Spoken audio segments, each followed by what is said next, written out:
My Sharam Queen Mother, Mami Wabalungi, second last born wa mama, Senga wa Wange, Stiadi Senga wa Fatie. Ekitiibwa ekyo nkyeyanziza kuba lulimba dda ate kinnakuba ekikwa mu famire ne ku mulimu ne kuba neighbor n'ate kati kiri national kuba amasimu agankubirwa bambi okuva mu nsi ez'enjawulo mangi naye nga buli akubira akugamba senga nga nange ngamba wangi nensiimye nnyo kuba nti ekitiibwa ekyo mukimpadde era nga ngenda kubanga nkikuuma bulungi nnyo ddala kuba kati ndi senga w'abangi nga bwe nabasuubiza nti enda kubanga mbalaga omukolo gw'embaga nga we gwatambula ebirayiro Fatie bye yakkiriza ne taata wa Fatie bye bakkiriza nga ne mama we waali alaba bulungi nnyo mu muzikiti wali ku Gaddafi omuzikiti ogw'ekitiibwa omuzikiti ogw'ebbeeyi omuzikiti ogutayisibwamu maaso naye mwana wa tate mwe mwabaseeka yakoze ekintu kino katugende mu mukolo ne seeka mwewulirireko Ntuuse mu kaseera kano kansuubire obadde olindiridde okulaba omukolo gwaffe ogw'embaga ebyeri bisekebwa yes omukolo gwaffe ogw'embaga mulimu abantu abaguma emitima abalina emitima oba gitya bannanga abantu mulina emitima tugenda kubanga tulaba omukolo gwaffe guno naye nga tetunnaba gutandika ngenda kubanga nsooka okwebaza abantu mwenna ababaddewo ku lwange ne musobola okugamba nti yes Queen Mother kino ogenda kukivuunuka mu butuufu nakivuunuka dda mukama mulungi omanyi Allah tava mu bantu be naye kyayongera okubeera omukyalo omugumu ate ng'era nja kubeera mugumu paka kuba yantonda ye akyayagala mbeerewo tugenda kubanga tugenda mukolo gwaffe guno ogw'embaga wabula njagala mugenda kubanga mwetegereza bulungi nnyo ebigambo abantu bano bye baayogera taata wa Fatie Sheikh Imran Sali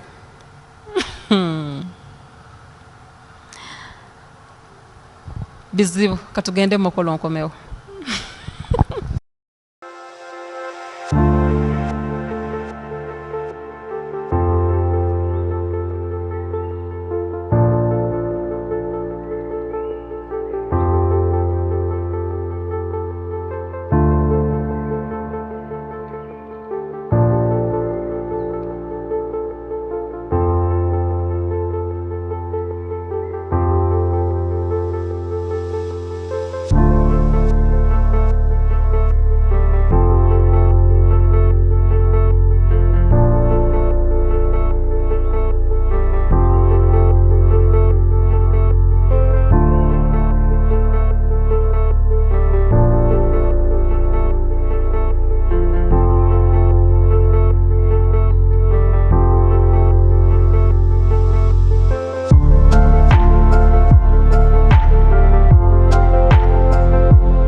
tugenda kubanga tulaba omukolo gwaffe ogw'embaga era ng'osobola okumanya naye buli omu yeetegereza bulungi nnyo yekkaanye abantu balina emitima n'agatima naye mwana wange Fatie olina omutima kino ekintu kye wakola tekikolwa mutiitiizi up to now nkyakyewuunya era sinnakikkiriza ate nga nina okukikkiriza nti Fatie wakikola nina okukikkiriza nti Abudu olina omutima Abudu wakikola Yisa mulina emitima nze mbatya bannange nze mbatya wabula nga tugenda mukolo gwaffe tugenda kubanga tufunamuko ku byokuyiga bantumye erinnya ya senga kati ndi senga w'abangi nga wembagambye Stiadi senga wa Fatie erinnya lintambuliddeko nnyo ndiri international teriri Uganda wokka buli ankubira senga yes nga wenabagambye tugenda kusoma counseling and guidance tujja kubanga tukivugirawo wamu kino kyekiseera tubenga tutandika okulaba omukolo gw'embaga nga bwe gwatambula Fatie ne Umaru bagattibwa ku muzikiti ogw'ekitiibwa omuzikiti ogw'amaanyi ogwa Gaddafi Old Kampala.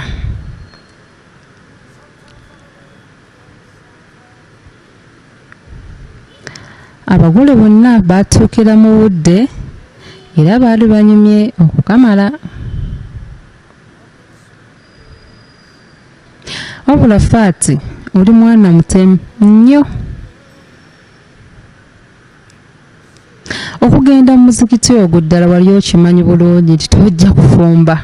Lwaki wakkiriza Bumalu n'agenda mu muzikiti?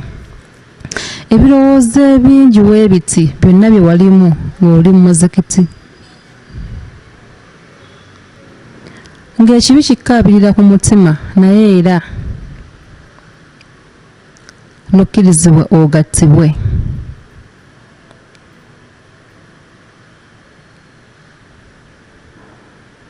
Kale oli mutemu. Fatie oli mutemu. Saidat oli mutemu. Muli batemu. Naate ngenda funamu okubeebazaamu ak'ensoso nti temwasobola kutta Bumalu. Kuba ate munnange omulala yandibadde akikola n'avaayo ng'amusse. Nja kubeebazaamu ku lwekyo nti mwakola katemba wammwe yenna naye ate ekyokutta Bumalu temwakikola. Osanga Fatie yandivudde ewa Bumalu ng'amaze okumutta. Naate nemwagala akatambi mukakyuse senga kiri muttesenga. Obuswavu mbuleme kubaawo mufune kimwali badde mwekwasa nti senga yafa Fatie akkirizibwa okwagala bba wa sengaawe naye entuuko y'omuntu nga tennatuuka. N'okusaba ebyengerana emirembe bidde eriwo ekitiibwa Nabbi Muhammad sallallahu alaihi wasallam. Mu kaseera kano tuli ku mukolo gwa muganda waffe Umar mpozi ne mwannyinaffe Fatima. Eno ye porogulaamu gye tujja kugoberera akaseera ke tunaamalamu.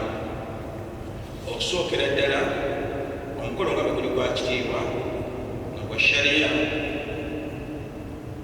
jagulawo ne aya Quran. Inaba z'okusoma tujja kubaaniriza mu butongole mu kifo kino. Nakiko kinaba kiwedde tuba tulinekaahi ejja kusoma, tuba tulinekaahi enaaba ewedde okusoma. Wajja kubeerawo obulayizibwa omugole omwami mpozi ne taata we amuzaalira mukyala. Ekyo kinaaba kiwedde wajja kubeerawo okusayininga ku kiwandiiko mpozi ekinaayongera okukakasa ebyo binaaba bikoleddwa wano. Kino kiba kinaaba kiwedde wajja kubeerawo ekigambo ekijja okubeera mu ngeri y'okusibirira entanda. Abagole bombi mpozi naffe abasembedde wano. Olw'obutamala budde katusookere ku program item esoose nga muganda waffe Abdulrazak yajja okutugulirawo bundi endikeni inshallah.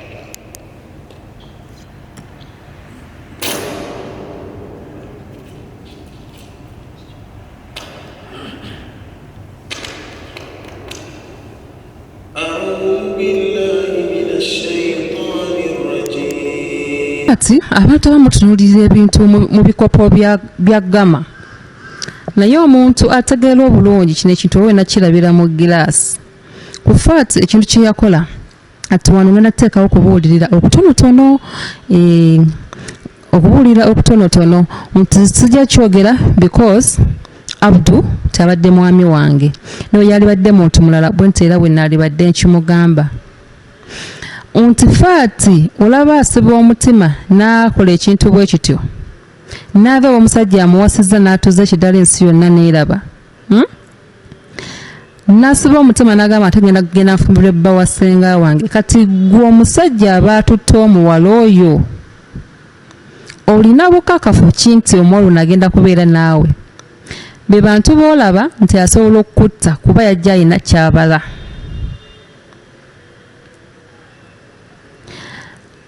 Naawe Abdu oba omusajja yenna abaali bakikozeeko oba abakola ebintu nga bino, toba 100% na mukazi gw'olina. Buli lw'ojjukira engeri nawe gye wamufunamu, just know any time katambi kajja kuddira. Respect buli omu gy'asobola okuba munne ebula bwe mujjukira enfuna gye muba mwefunamu, era naye bamunyiza na musajja byakulangira olaba asobola okwagala nze. Anyway, okwo kubulira kujja kubeera kwa lulala, anti ngenda kujjanga kansala, marriage counselor. Allah zamusobozesa nazo okulawo omukolo guno. Ozi aya zasomye tujja kuzigunula naye kansukaze bansuubire nti abamanyi Qur'ani balabidde ddala nga ziri ku mukolo, ziri ku nsonga ddala gyetuliko eyandika mu kaseera kano era mu nsonga ey'okubiri puroguramu ey'okubaniriza mu butongole era ku lwakakiiko k'amasigidi eno kantwale omukisa guno okwaniriza muganda waffe Umar n'abamwerekeddeko ne mwannyinaffe Fatima n'abo abamwerekeddeko.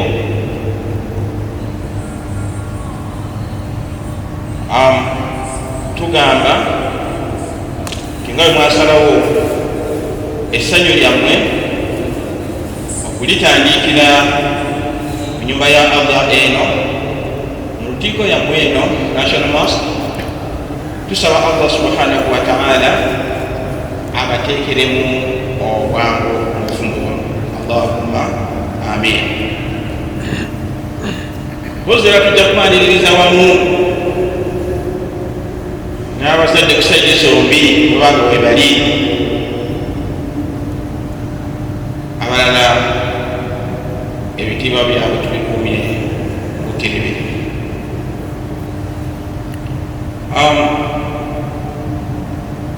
Era kantwalire ddala omukisa guno kawaayira banjulire abantu abakulidde omukolo guno ogw'olwaleero, nga tulinawo muganda waffe sheekhe waffe omu ku baimaamu b'awala nga bwe kikategeeza obulungi masiti okugira bunene bwayo omukulu yasiima omufuti w'eggwanga lino. Masiti enda aliteekamu baimaamu baweranga mukaaga, naye kati abalala tulinabo mu mwoyo naye tulinawo obumu nga si mulala ye muganda waffe sheekhe waffe Imran Abdunur Zali. Era kamusabe abatolere ku salaamu. Assalamu alaikum wa rahmatullahi wa barakatuh. Era nga ajja kuyambibwako abazinyi bombi b'omuzikiti guno, Sheikh Abdurazak Musa Bisa, naye kamusabe abatolere ku salaamu. Assalamu alaikum wa rahmatullahi. Ne muganda waffe Muhammad Abbas Suradda, naye kamusabe abatolere ku salaamu. Omwogezi w'olwaleero nga ye Tayyib Ali Kanso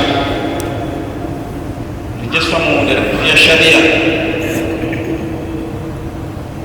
buyite obufumbo abatawanye mu bufumbo n'ebyokusika badde naye alina omwogezi olwaleero tindiri ejjasfa munda ya sharia Tayyib Ali Kanso. Ekyo nakyo tukimaze mu kaseera kano nga bwe tugenda mu maaso n'omukolo gwaffe, akukulidde Sheikh Imran Salim maamu waffe katumusabe abeeko n'obugambo bw'atandika tusobole okugenda maaso n'omukolo guno insha allahu taala.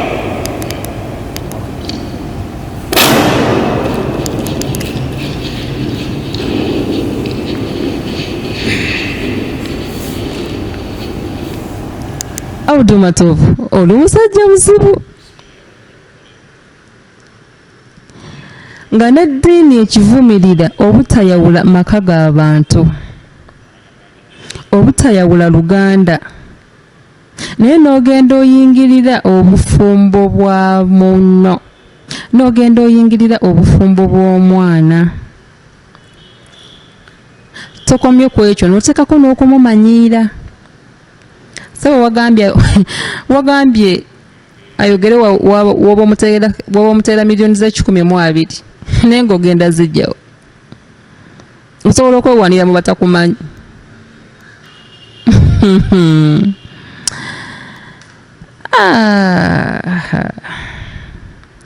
Ku jjogo kw'otadde akamanyiiro.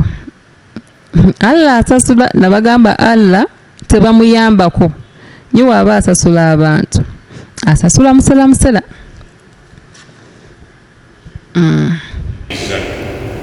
nga bwe tuli wano okumugatta ne Mr. Uno buuza obakkiriza twagala konsenti ye basebo ne bajjawo nga muko bwakomawo ekibuuzo ekisembyeyo abantu bagenda ne bagala nti bano nabo batumalira biseera olwedde tuzze wano okubabuuza kutuuba ate kati babuuza obakkiriza tubawoowe byonna tubibuuza lwa nsonga ne experience. Oluusi bagenda mu kooti eyo nagajanze nalabanga bigenda mu maaso awo ne taata ne baseega saamanya kigenda mu maaso, so lwaki tumubuuza tufune consent ye ate titalakkiriza sebo jangu otukulira kyakula.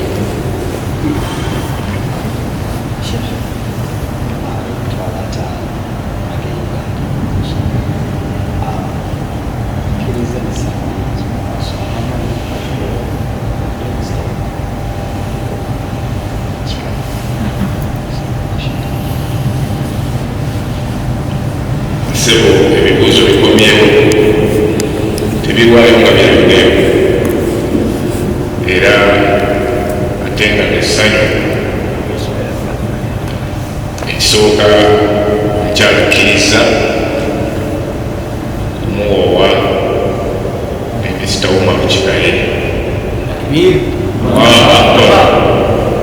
era nalyo atuyambe n'akuba takibiri kubanga abawutakkiriza simanyi bwe twanditunudde. Ekyokubiri simanyi oba musaasi temusaasize musabye amahale ga sente kutono nnyo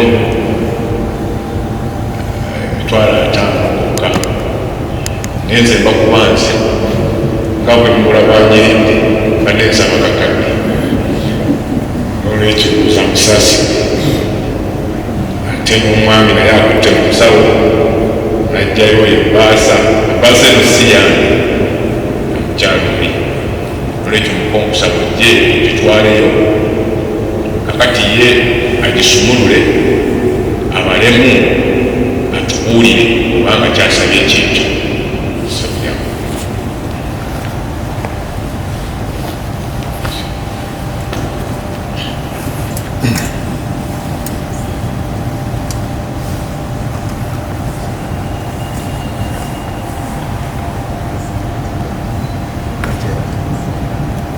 Zainab ono nno munnaye mukwano gwa Fatie nfanfe, kikwewunyisa amusingira ddala emyaka egiwerera ddala, wabula omuwala ono yali badde nga abuulirira Fatie, naye ate naye y'omu ku bantu abali mu lukolokola ekikolwa ekibi bwe kiti.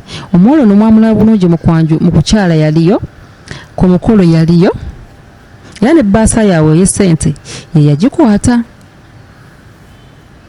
Mukyala ono mufumbo, naye nali sasooka kimanya nti mufumbo kuba nali nkimanyi nti ayagala muganda wa Fatie. bwe nakimanya nti ate mufumbo ne ŋŋamba oke anti bagamba mbuliya gw'oyita naye ekyo nkikomezaawo. Sheikh Imran Sali, mukwano ng'omaze okuwa Umaru ne Fatie wayogera ebigambo ebyo era n'omukulisa n'okuwona ekikomando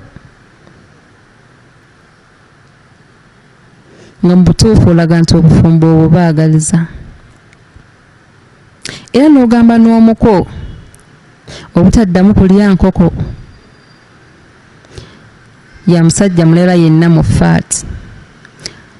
Omwana ono yakituukiriza omuko kuba guno omukolo ogwokubiri teyaguliemu musajja wattu mutabani wange oyo era nennyina yanenya ku nnyina lwaki senga mumukoze ekintu bwe kiti senga ng'abadde atwagala senga mwavudde ku kimukola ekintu bwe kiti n'akunyiigira nnyo maama ng'abikugamba omugamba kimu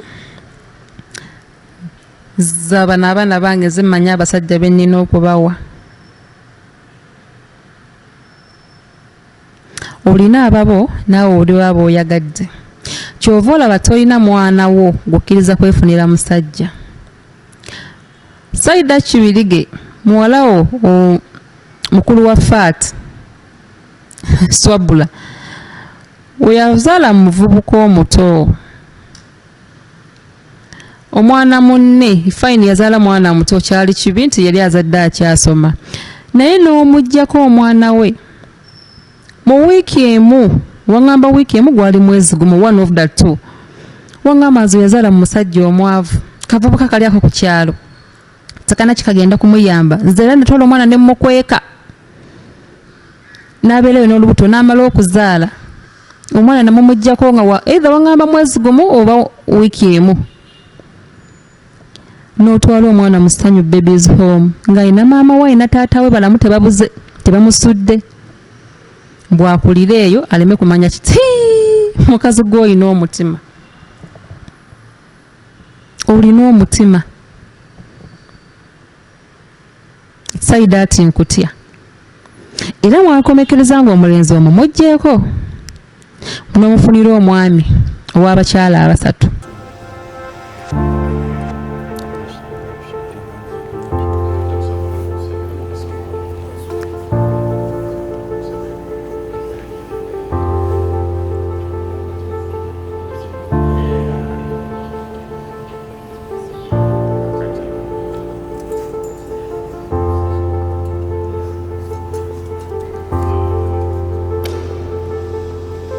Ya Allah, nah,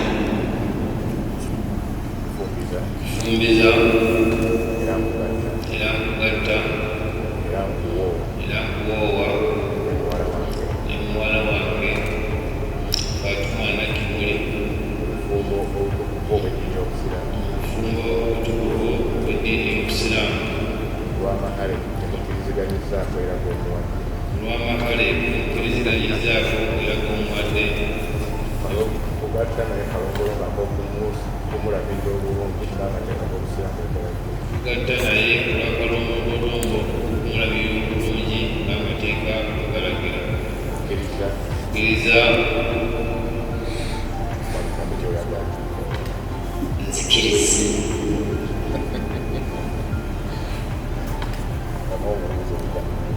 ya umma kkiriza kugatta okuwoowa okufumbiza muwala wange Fatie na Kibuli olw'amahale emukkiriziganyizzaako era g'omuwadde n'omulabira bulungi ng'amateeka g'Obusiraamu agalagira nzikiriza.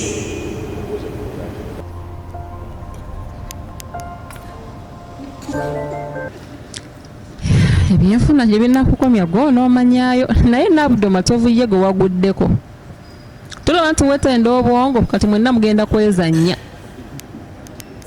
firimu yammwe ejja kunnyumira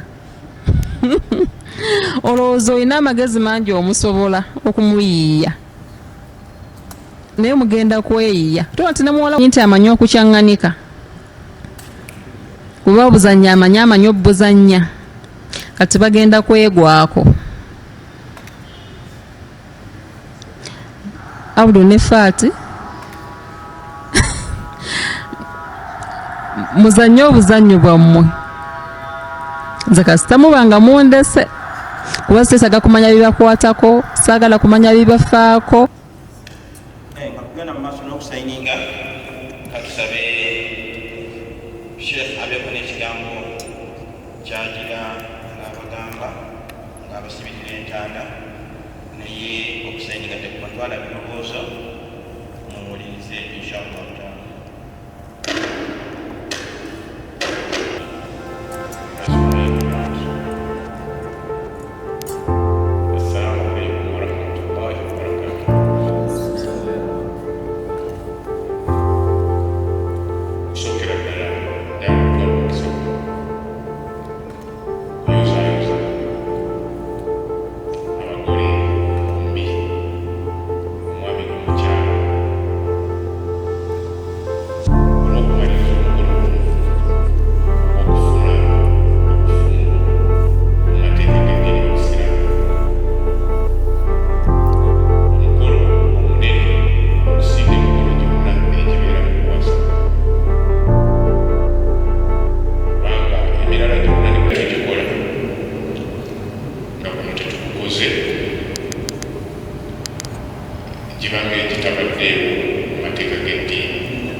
mbasaba ne mu maka gammwe munda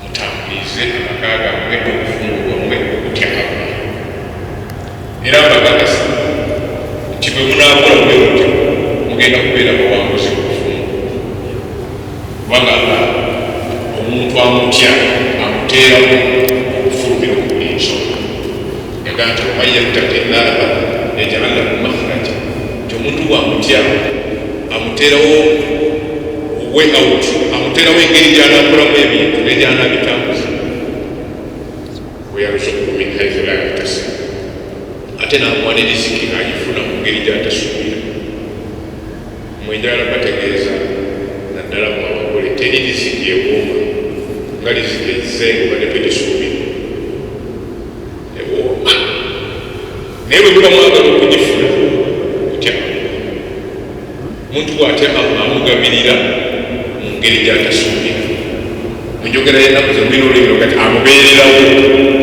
mu nsonga ze ate n'amugabirira ne mu ngeri gy'atasuubira boyiti yange esooka mukulembeza okutyala amaka gammwe ebisigadde byonna bijja batambulira bulungi mbalambira buli omu okutuukiriza obuvunaanyizibwa bw'alina mu bulungi mwami Umaru agambe sikyakuyita bulungi mwami Umaru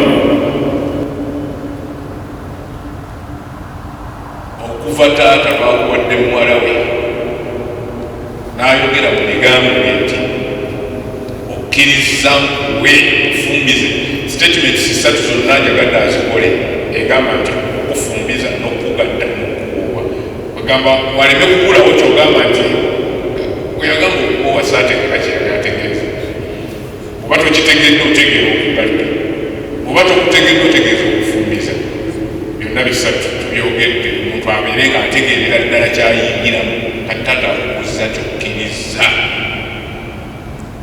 era kyokolaba nze sitera kugamba nti gamba nti nzikiriza nze nkutagga noyogera kyoyagala naye wallahi ogere ddala kyobadde oyagala nti nzikiriza naye okkiriza buvunaanyizibwa obubadde obwataata ku muwala we muliisa mwambaza mujjanjaba byonna ebikwatagana n'obulamu bibadde by'abazadde kati bijjulukuse ne bidda mu nsigo yo saba okukwata buvunaanyizibwa ate nkulaba ng'omusajja amusobola naye kusaba togaya tolegeeza kuolaba nti obuvunaanyizibwa bwonga omusajja okole era nkwagasa nti onookola bwotyo yojja kuba omuwangu ti nga buli bwola nti this is my responsibility eri mukyala wange niwokijjawo naajja kuba owangu ti ekissa amaka gaffe ennaku zino naddala ag'abavubuka waliwo n'abatali bavubuka naye okusinga ennyo ag'abavubuka otatuukiriza buvunaanyizibwa bwamaka ti omwana omuwala oyo omuleka waka nga tolina kyomulekedde kyakulya kubanga bangi mu ofisi tubafuna emisango bingi tuguli avawo nga talina kyalese mulala ateekawo kakwekwasa asulawo ettaala oba essatu eyenyiizanyizaawo bagambe nti agenza anyiiza naye ngaessatu ogulakanga kyalakulekanga nakuleka emmere osiziba zakwekwasa kyokoyinza okubanga zolina yogera nti fatuma nti nawubirawo kati naye ezo zeziriwo yiyiza kagende pambane kati embeera communication erina okubeerawo okulaga nti okuvunaanyizibwa butuyagala kulaga nti tokutuukiriza olaga nti nina ssatu ze nina naye omutegeezeza naye nakkiriza n'ategeera nti kati wewe otuukiriza buvunaanyizibwa olwekyo okusaba obutuukirize Fatima naawe ng'omukyala mu maka olina obuvunaanyizibwa nga bwo ng'omukyala kati tewali mulala buvunaanyizibwako eri omwami wo n'amaka gonna okutwaliza okusaba ekigambo kyekimu okufuna emirembe muma okufuna emirembe mu maka buli buvunaanyizibwa bwonna bw'olabanga bwo mu maka otuukirize nga wuma lutannaba kukulayinga kirazibwa bwogwo olina okutuukiriza ate yamule kuwanja gwe bwona okukola bwotyo naye naakola bwatyo mugenda kufuna obufumbo obunyuma ate mubuwangaliremu mutuuke n'okufaanagana naye nga temwawukanya kyenjagala okusemyayo balamira okukola ennyo mukyali baana bato amaanyi mugalina magezi mugalina kati temulingafe abakaddiye nti ndiimu ezimu kyetukyasobola zipanga naye kati ndiimu kasiteba halaali mugisobola nga ne mukyala wokusomeramu nga mutambula ngaateeka emikono awanika nolwekyo mukole ennyo ssente obufumbo bw'essente bunyuma muyambagane okukola ssente mukyala Fatima omusajja okumuwa ogw'emirembe n'ava waka nga agenza kunoonya ssente naye ng'alina emirembe kireeta ssente mumaka muwa amagezi mugatte emikono wekyetaagisiza abafumbo abatambula bwe batyo batambulira ku sipiidi yawala nnyo mu kukulaakulana okusinga abafumbo nga buli omu ali kulukwe kakati buli omutalina gwe Fatuma ye gwe mutu bulina okutambula okukola ssente muwangana amagezi musikagana emikono wekyetaagisiza okusobola okutambula mu bufumbo n'okudevelopinga Fatima ono omwami bw'aba tagenda mu maaso abantu bakunenya ate ng'olusi baba batuufu naga nti kale omukyala yatamu amagezi malungi omukyala alabika yatamuzimba bakunenya omwami bulwakkakana bakunenya ng'omukyala naye nga baba batuufu kubanga mu abayivu mwe mwina obugero bwamu obugamba nti besides a successful man there is a woman olaba omusajja ng'ebitaala bimutadde nga buli kyakola kitambula omanya nti wano Fatuma waali aseesaamu ebintu bitambula bulungi Fatuma aseesaamu kumala ebitaala bimute naawe ebirala bikuteeredde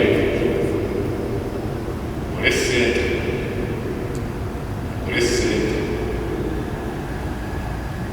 kakomene ku kigambo ekyokubuuza kubanga bwe nadda wano bagamba nti ate mwagalane nnyo jakuba mmala biseera ffe tuli wano ku lwalaavuya wabula nga walangira nti omuntu okukumalaavu genderere mu kuteekeko gyessira ng'okuwangana ku mirago nabye bitugamba kusakubasala kulaga tahadu lahaabu muwangane ku bulago mujja kwagalana mumala tobala kameeza omukyalo mukolera kasabulizo olwolumu kugamba nti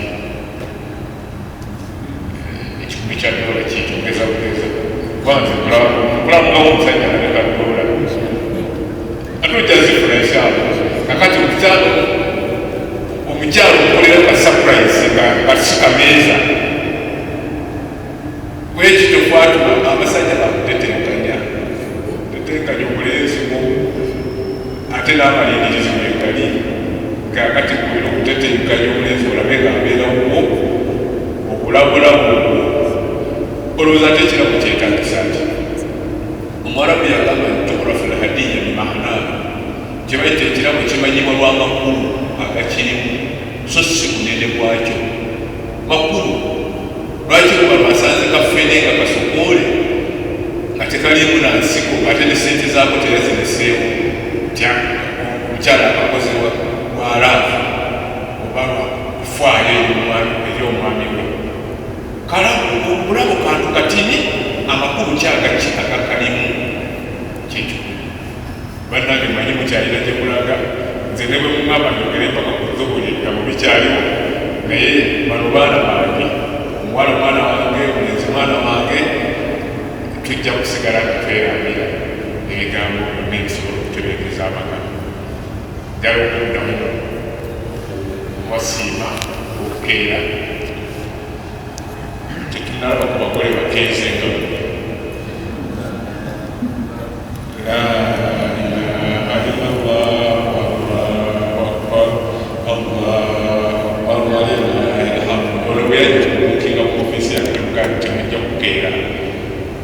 genokeera nogamba bano saawa 2 kale kuyinza zituuka naye Fatuma makeup anaaba mumaze naye surprisinze kakati okero omulaze wano era kukozesere akubaga mulimu emikisa kukozesere mukukola okufunakwawe kulimu emikisa ate kulaba obuvunanyizibwa sababu tabaraka wataala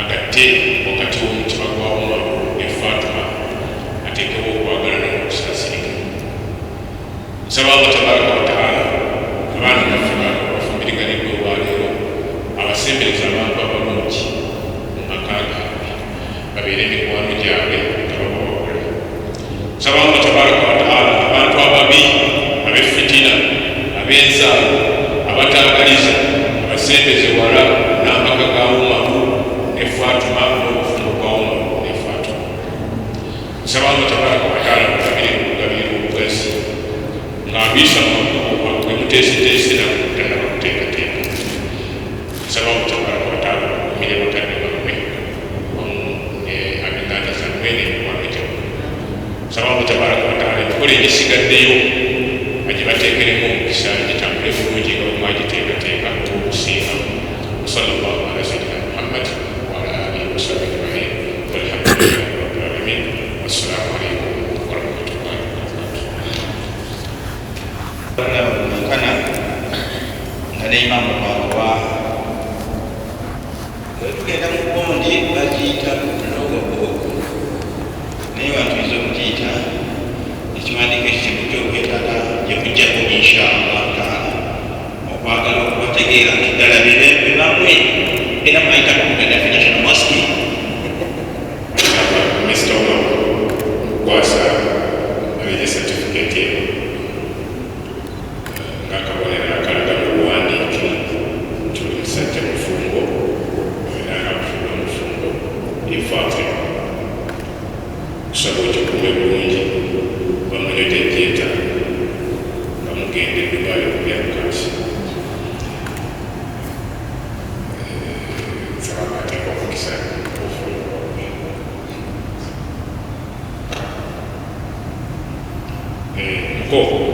mukoddomi wa Fatie wa Umar kwasa ekiwandiiko kino bamwadduku Fatima wogabye genda kimutwalira mugambe nti omulembe gwagwirwa kikume bulungi tayime ejja kutuuka nga akyagala era beera bulamuzi bulungi wakati bwabwe asuubire tojja kuddamu kulyamu okudala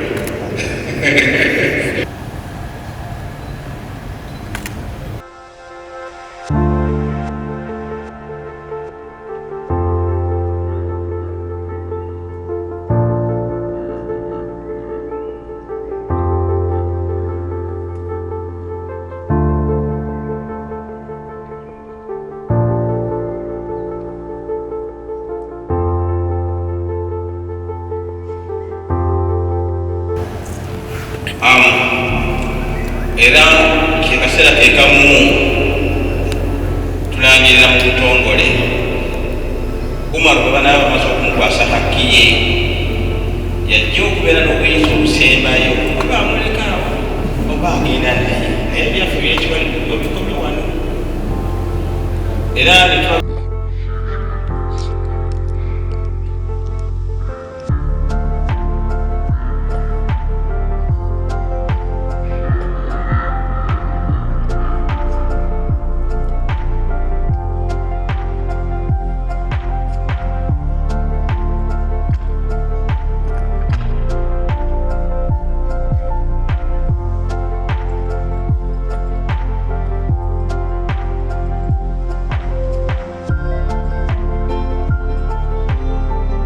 Fatie oli muzibu olaba n'okukwata bbaawo ku mukono byali byakukaka bukasi wali toyagala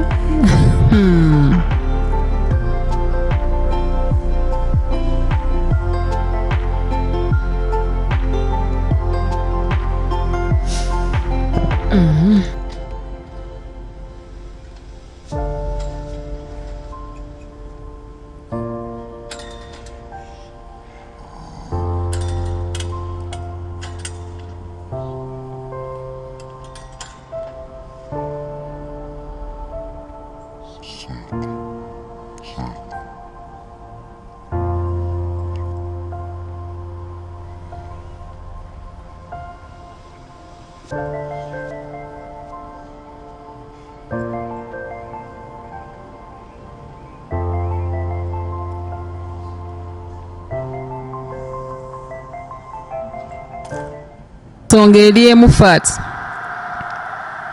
manyi woosula baidhawadde bambuuza Fatie asulawa simanyi lwaki tomunoonyayo simanyi lwaki tokola ki Fatie okimanyi manyi womusula Abudu okimanyi manyi wemusula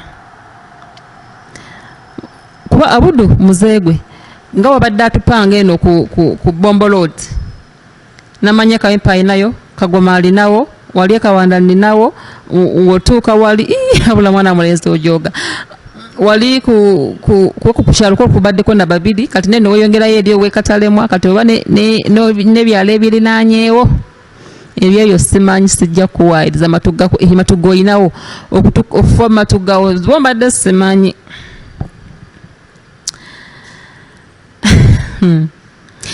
kati okizizza ku n'oluguudo lwe Nansana bayita Butayihwema Road Fatie yali awo Nansana bayitawo Watawamala wali Mart Hardware awo wali big investment yawo waliwo pharmacy esemba we bagiyita linnya ndyerabidde bagiyitaani Abare Pharmacy kati bokkirira awo ekyo kikomera kiri awo abasula mu katundu ako era subira abantu bakumanyi nesirina budde bukulumba ne bakuletera ku bbaluwa yali ekwetaaga si wewe wali si byebyo ebifaananyi naye sirina budde aye ne bamupulaninga simanyi tugenda kusenguka simanyi tugenda kuddawa simanyi tamwina gye musobola kudda gye sitasobola kumanya akatundu we mwetoolodde babasimbyeko abiri saana kunona ssente z'oli anyway sirina budde bubanoonya kati gwe yakutadde awo Nansana awo ku Mart awo webalagiridde ku big investment n'okkirira awo ekyo kikomera ekiri awo kati okweyongera maaso awo Nansana muliwo ndowooza nga basatu kati okweyongera maaso ono yamwongeddeyo eri ku lwehoyo laba erinnya we linvudde mu mutwe ekyalo Abudu nkumanyi nagamba tomanyi mwe nafunira n'essimu ezimu mulimu n'ono bankubira abakazi balinga 6 abawala be yazaalamu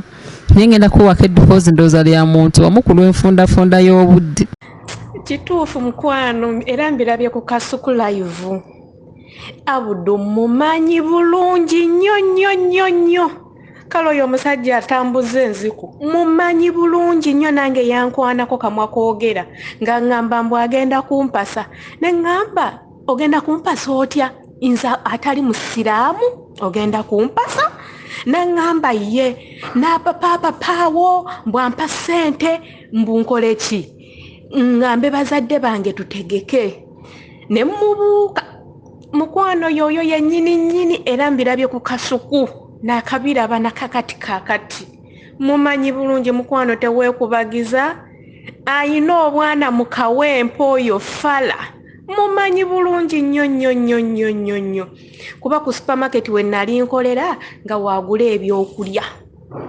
naye ng'olaba akyusa ono mukwano wawonye n'akalwadde kuba oyo gayi mumanyi bulungi nnyo namulabanga Kawempe ng'akola mu Pan Africa opposite Rihamu awonge wa Dr. John mukwano wawonye mukwano nkubuulire owonye n'okuwona agalwadde kuba abaana ba Pan Africa basinga bonna mpera bagamba nti balwala yankwana nno nga nina emyaka emeka nno mukazi wattu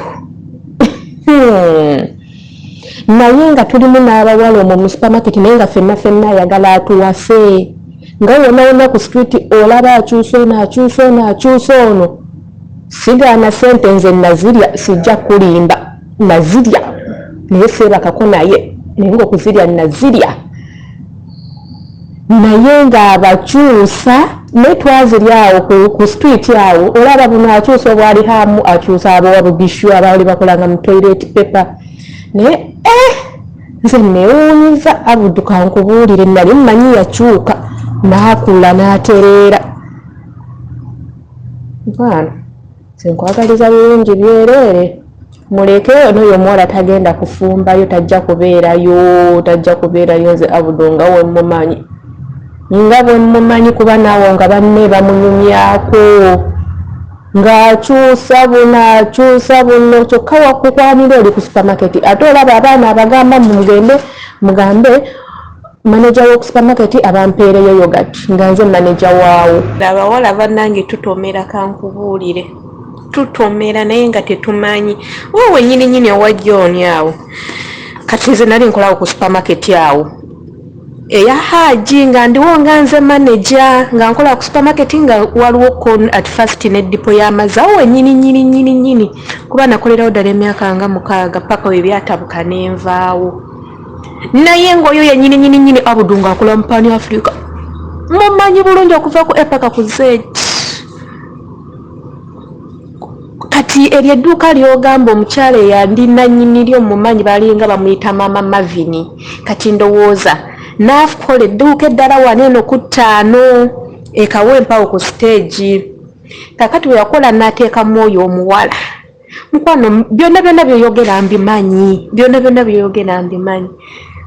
kola sente zo sirika kankubuulire oyo omuwala tagenda kubeera na mikisa ate tagenda kufumba nkugambye abaaletangaawo obwana ku geeti ya Pan Africa kakati engeri waneno fe ku supermarket etwalingawo akatebe nga bonna bajjaawo ne batuula n'obwana bwabwe ng'obabuuza ate munnange kiki nga bakuteekerako oluboozi nga tugamba bannange nga twesunako n'omuwala gwe nali nkolanga naye nga bamuyita Babura nga mugamba bannange Babura wuliriza ate bineeno bonna twalingawo omuwala Sophie nga bonna abakwana walingawo Jasi bannange waliwo akawala akalala akaali akanyankole nga kakolawo mu famasi ng'akakwana bannange mukwano mumanyi bulungi nnyo ate bulijjo ndaba sitole eyo nga ngibuusa amaaso ningenza olwaleero okulaba ku peegi yo nengiwuliriza nengimalako ngenda n'okwa Kasuku ngenza okulaba nga Abudu gwe boogera nyini gwe mmanyi mukwano nyangu ate ogamba Abudu anaabeerayo ebbanga obwana bw'alina omwo mu kawempa omwo kutanaawaawaawaawo obwana bw'alina mu Lihaamu obwana bw'alina mu Highland kwano bala 25 kati obwana obuli awo mu kawempe bungi buyitirivu nze nagamba wadde musajja alabika bulungi sigenda kugwirana nga n'ebyabasajja nali sinaba bitegeera na kubitegeera kale mukwano nkubuulire labirira abaana bo weekolere nyirira sirika ojja kulaba embwa eyo oyo omuwala agenda kubonaabona ate ogamba Abudu anaabeerayo ebbanga obwana bw'alina omwo mu kawempa omwo kutanaawaawaawaawo obwana bw'alina mu Lihaamu obwana bw'alina mu Highland ne mubakyala bo mulimu abalala akubidde ne baŋŋamba wabula mukazi wattu sijja kwogera kubanga bannaye batow out nze nabagamba polisi za Wakiso Nansana buli police post Abudu yali aliko mu bitabo byayo tine twatuuka oyinangamba si ono gwe bakamala okuwapa leeta kandi enamba y'essimu eyo nga ze namba eziri mu kitabo nabagamba ekyo nziza wano nga nkimanyi tadde nsuubirawo emisango matovu nkusaasira kuba onkwasa ennaku okumanya onkwasa ennaku omanyi obwenzi buluma bwinegejja butulugunyamu nze bambe omwami oyo yabeeranga nga olaba ali mu nnyumba akukuta essimu azituga buli kimu aliwo password contact password buli kimu okusiringa neŋŋamba golaba ali mu kutulugunya okubonyabonya essimu nze oluusi nga mwane ku gaapu nefulumamu nga nkigenderedde nga ndaba essimu zimufukidde essimu asitataasa byayogera tebikutuka nekomawo obwenzi bumenya naye n'omusajja omubba amenya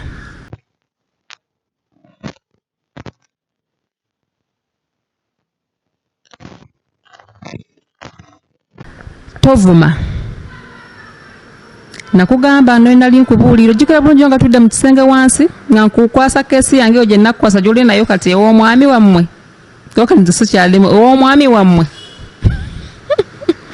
nakugamba Fatie tovumanga toyombanga tovumanga omusajja. Nze emyaka gye mmaze era kimubuuze oba nali mumuvumyeko. Bwe muntu watantambala simutambaala, bwe nsirika n'asirika simuvumanga. Era olunaku lwe yagezaako mumutunuulire bulungi mwe bakyala be mwenna ku mukono gw'enkovu gy'ayina, ku mukono gwe wano waggulu wano mu bubuuze eyo Mami Queen yagikutuusaako nga kiki. Sirumba ntalo, saagala ntalo. Kyobula newala nnyo omuntu okuntambaala. Kati gwe Fatie ojja kuddaawo olowooze nti ogenda siri ku TikTok naye ate nja gibeerako omwaka ogwefa jakanja kuba nfunye ku budde.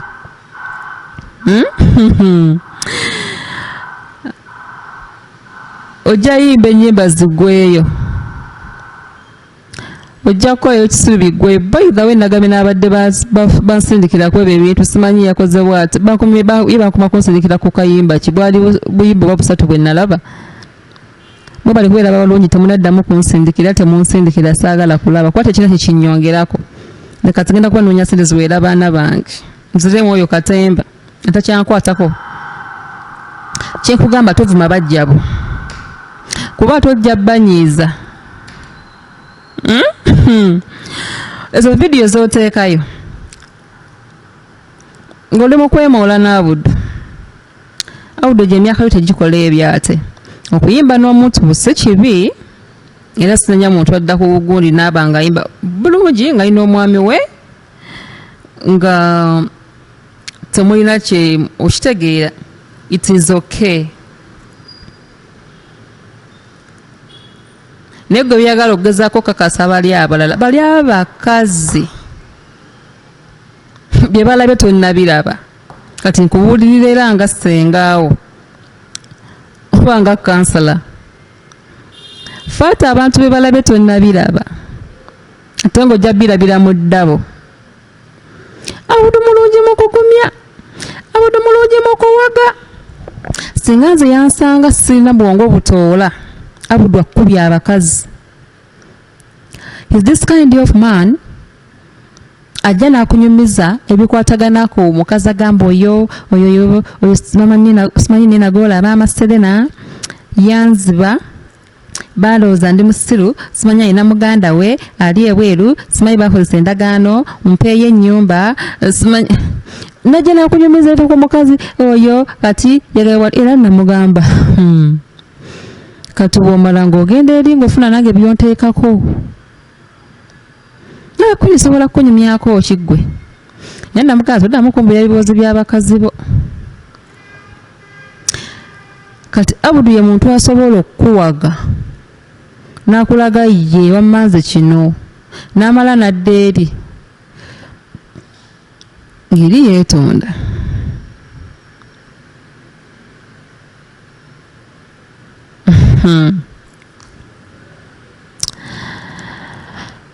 Abudu kyenkusaba lekera okujooga abaana b'abantu, lekera okumanyira abantu b'abantu. Obwenzi obukutomeza nnyo, obufunyemu ebizibu bingi nnyo, naye simanyi muzimu kigukulimu. Ngenda kukusabira owummule mirembe, si mu kufa kuba njagala owangaale, naye ngenda kukusabirako kuba this kind of man newokuwa essimu nga missed call bayirabe kambanyumize. Nina omuwala gwe nasinkana naŋŋamba wakati nze neyafuuse na kiboozi banyumiza mbonyumiza zina puroguramu gyenkola sigitegeera. Nagamba nendopa essimu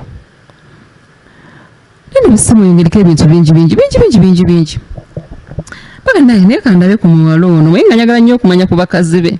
Omuwala nkubira amanya agenda sinkana Abudu ajja nga ntuukako. Namugamba ndi mwanyina wa Abudu yantumye mbadde mwogera biki twaleka twogera ku messages. Nagamba omwana wala okwogera byonna nga mugamba ndi mukyala we.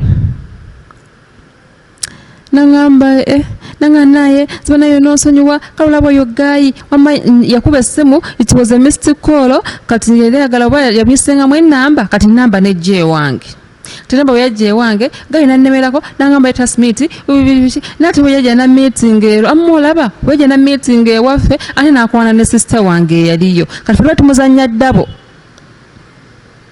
yoyo matovu ono joli abalamu bakamala okubba abakazi bano bakolmanya abakwanira abantu kuki nebagayika tuli mu kiboozi abakwanira abantu ku mikutu mbadde manyi babikola basajja babikola kati n'abakazi babikola kati nasoka nangamba ondo bamba miliyoni 3.8 nangamba nina muzibu nnyo yasetingidde muganda ekimanyi ali suti zandi simanyi ne bampangira olukwe banzibe simanyi bampereza ebintu ku airport nzira banzibye nze ninanguddeko ngenda kumutta ngenda nage naye akazannyo kaali katya ndowooza abasinga mu bimanyi bano ababbira ku bantu ku masimu woleza zino omuwala mukazi yefuula amukwana ndowooza omukazi yamukwana ebyaddala oba ono naduma simanyi weereza kino kuweeza laptop ngenda kuweereza kino kuterekeddemu simanyi dola mmeka amulaze ebyo baferafera abantu namulaga nga bipakinga simanyi bijja ku airport simanyi ku DHL mukulu kisitole nakitegeera mukazi yali akwana nina wali owayiza nti muganda we yakusetinze naye nkusabira mukama otuuleka ewamu kuba nakugamba abudu ogenda kufuna endwadde kuzina ebbiri otafuna sirimu ogenda kufuna prostate cancer nenkumanyi nava mukunatuuka ekiseera kuba okimanyi bulungi era bino ebintu byonna obiraba obiwulira nenkugamba obwenzi olwangambye oba tukuŋŋanye ku baana baabudu tulabe mugabe nga tugenda bakuŋŋanyizaawa mpozi nga tufunye kisaawe kuba kati tuwulidde oli agambye bali mu 40 kaweepe wenna yagizingako dda mpozi nga munnaye munaafuna kisaawe munaabakuŋŋanyiza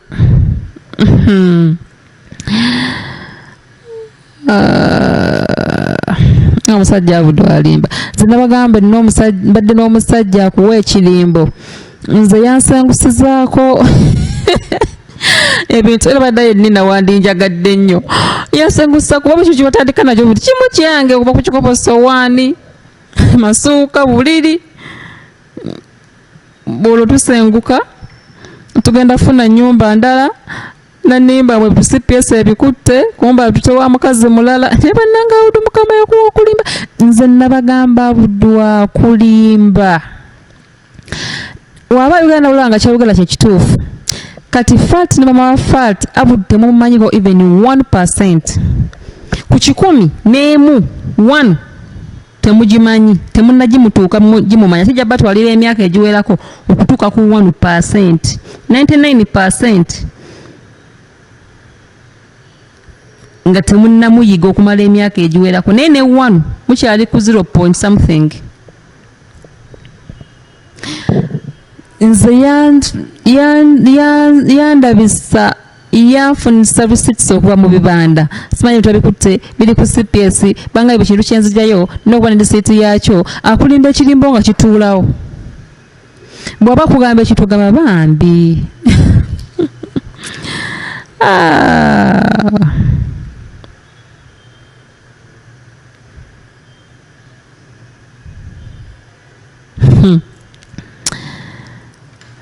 bannange eriyo omuntu bambi nolabanga byakola bikuluma munda mwange nawe yangamba kyayamba mama wamwe naafa nagamba omuzadde tawekayo nebino ebintu tebinyuma mwana wo kulaba nga abikola obulumi bwofuna osaba ofe nogamba bannange sande birabyeko nga no yangamba bannange sigamba ya mama yalyoka naafa ne teyalisanye kulaba ku bintu mutabani we byakola.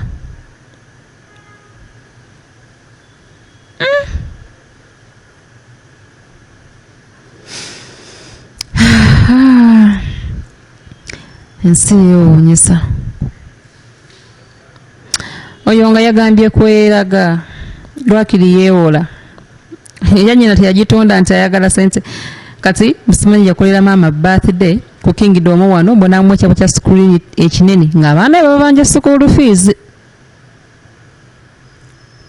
n'amala n'akola ey'omukyala abaana babanja school fees si bano bokka kuba abankubidde bayidde mu bakazi abankubidde olutanankubye naye nja kwagala nkubireku Naalongo omwami wange oyo Saalongo nno netaagala kumuyita abikweka au tebakweka balongo tebakweka baana nze mani Naalongo jangu banjagala nnyo n'okuzaala ku balongo osanga naafuna n'omukisa Abdu Saalongo simanyi baana b'ekika kye mbadde mukimanyi oba abaana wabeegaana oba abaana bakola ama Naalongo nnoonyaako Naalongo wa Abdu Matovu nkusaba onnoonyeeko kati Fatie kyagenda okuzaala Abdu kyesitamanyi pazi Namagoye ye mwana gwatannafunako on'obuzaala Namagoye naga muzaddeyo ekyenjawulo oba abasatu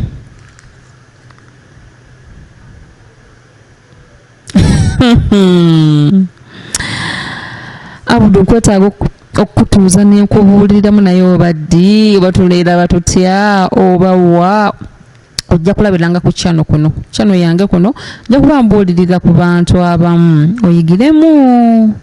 oyigiremu okitegedde naye kakanya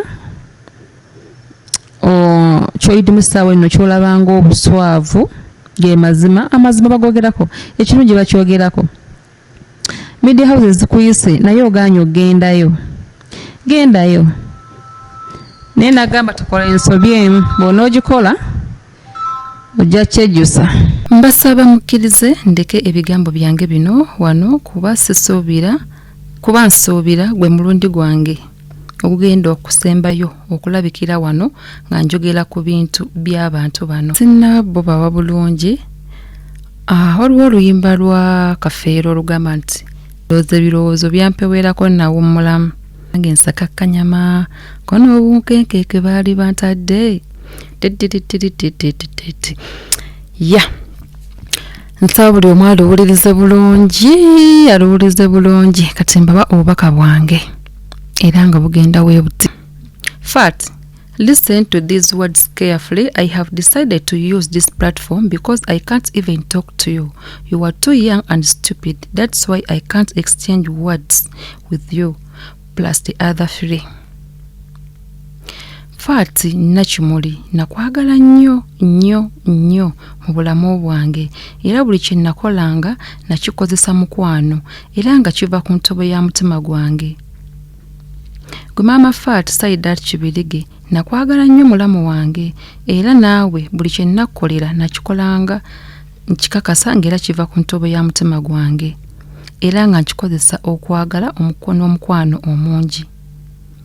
Fatuma Nakimuli, omwana wa mwannyina Zeyisa Walusembe, nkusaba ondabe bulabi basikyakubalira mu bakika kyange ne bwe tuli batwesanze awantu wonna accidentally beeranga atandabangako wabula era ggwe n'ennyoko mwesonyiwe abaana bange oli mukazi era kasita ogenda kuzaala ojja kutegeera kyentegeeza singa omuntu akugamba nti nviira ku mwana oba nviira ku baana. Buli muzadde ayagala nnyo omwana we oba abaana be okubeera obulungi naye naawe nnyoko Saidat Kibirige weerabanga nti obulungi bw'olina okubeera mu nsi muno osaanidde kubeera nabba wasengaawo wabula ekyensonyi ate mu kiseera kino akwegaana buli waayita nga bamubuuza ku mawumbikano gano agamba oyo mwana wa mujja wange wabula namukuza bukuza era kitaawe Yisa Walusembi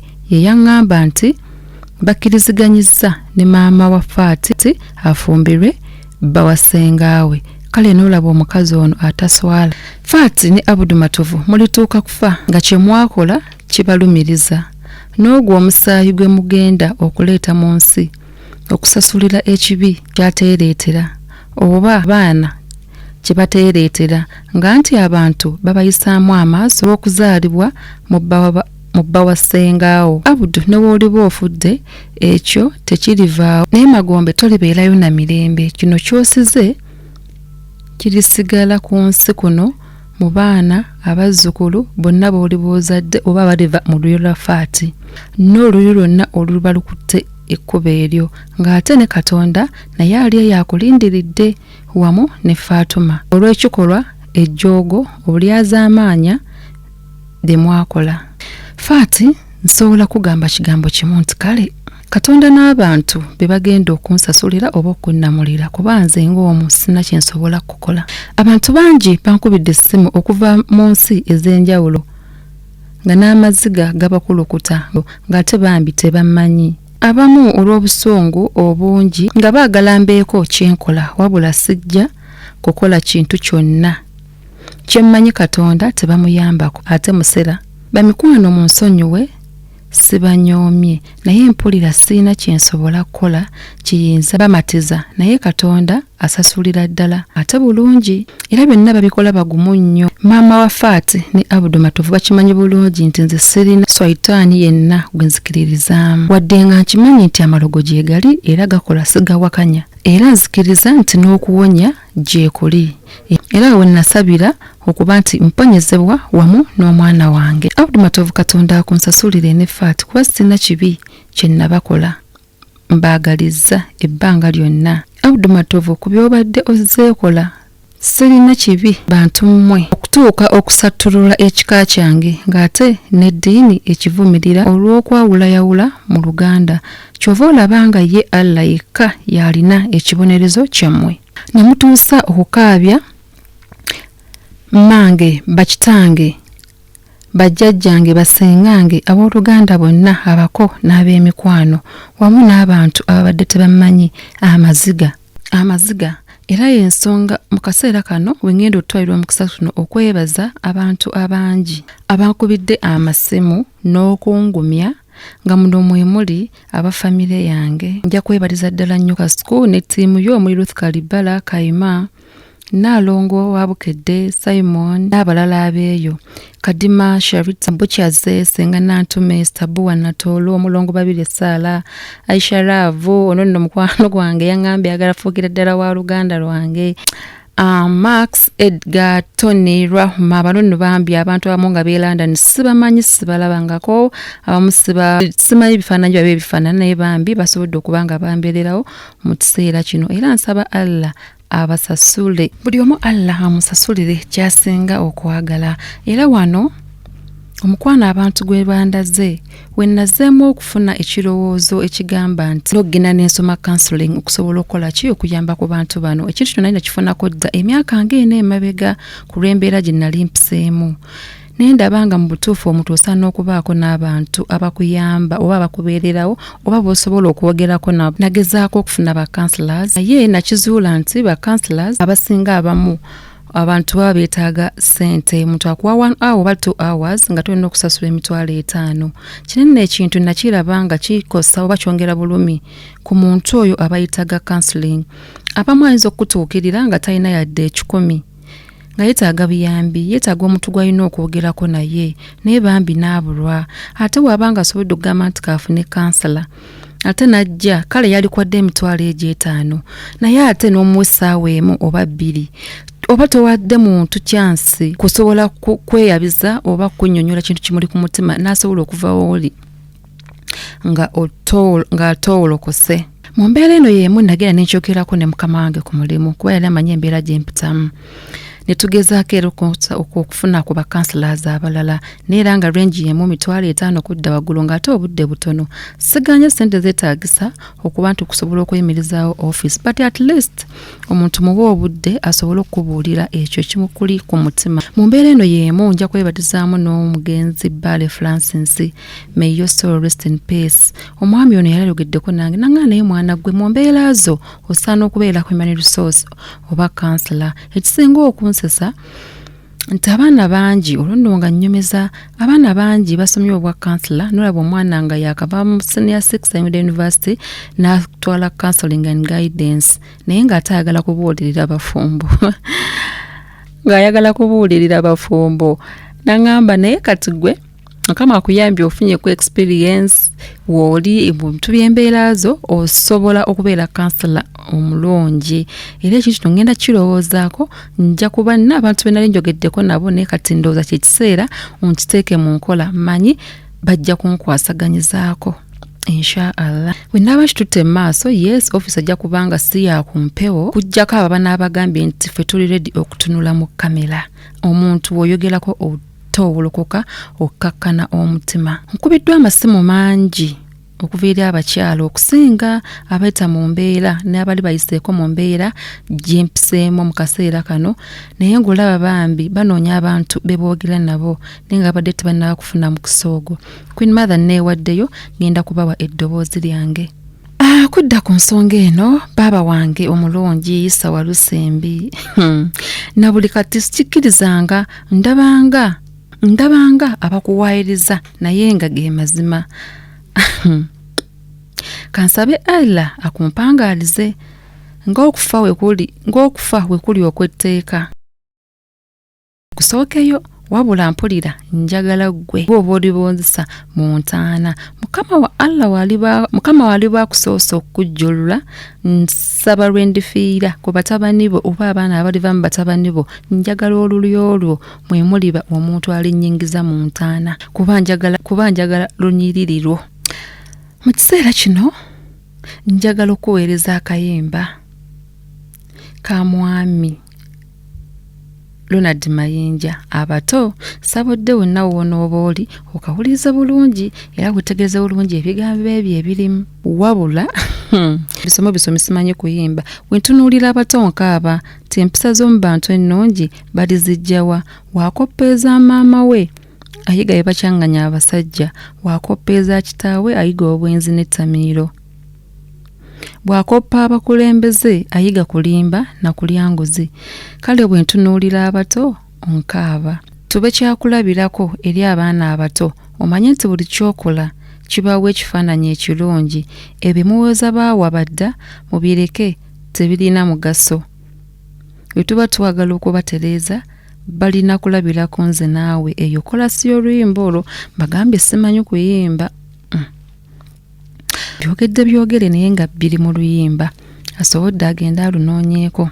Wano we ngenda okwebuuliza ku paati y'abakulembeze nti Sheikh Imran Sali ow'oku Gaddafi eyawoowa Fatie ng'ennaku z'omwezi 5 ogwokubiri 2022, ate n'addamu n'awoowa Fatuma ne Abdul Matovu mu Sebutemba ng'ate Umaru tannatalaka Fatie.